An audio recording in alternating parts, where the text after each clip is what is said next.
ఈ నిర్వాసితుల రిప్రజెంటేటివ్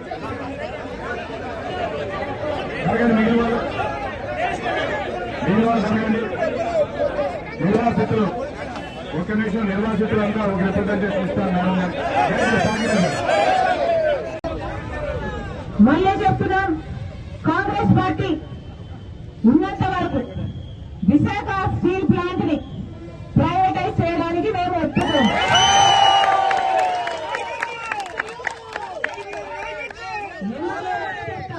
ఎందుకో కూడా చెప్తాం. పక్కనే జింక్ ఫ్యాక్టరీ ఉంది, గుర్తుందా?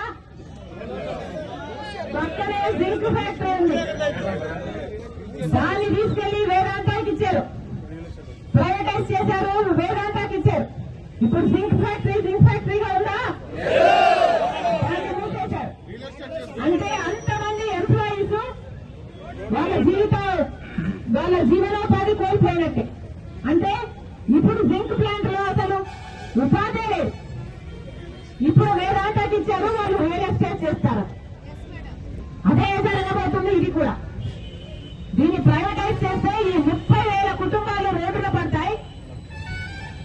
ఆ తర్వాత దాని పైన అసలు దీని కెపాసిటీ 20 మిలియన్ టన్నులు.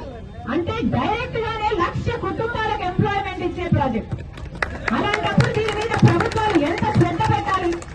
అవి పెట్టకపోగా ప్రైవేటైజ్ చేస్తున్నారు అంటే దుర్మార్గం కాకపోతే ఇంకా ఏమనాలి? అందుకే చెప్తున్నా, ఇది ప్రైవేటైజ్ కావడానికి వీల్లేదు. కాంగ్రెస్ పార్టీ దీనికి ఒప్పుకోదు. నేనే కాదు, రాహుల్ గాంధీ గారిని కూడా తీసుకొస్తాను. రాహుల్ గాంధీ గారి చేత కూడా ఇది ప్రైవేటైజ్ కావడానికి వీల్లేదు, మేము ఒప్పుకోము అని రాహుల్ గాంధీ గారి చేత కూడా మీకు మాటిస్తామని చెప్తున్నా.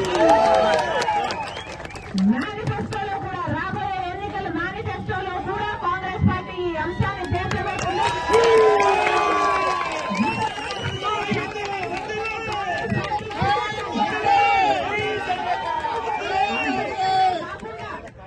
ఈ ప్రాజెక్టు నిలబడడానికి దీనికి కావాల్సిన మైనింగ్, ఐరన్ ఓర్ కూడా, మైనింగ్ కూడా ఏర్పాటు చేయడానికి కాంగ్రెస్ పార్టీ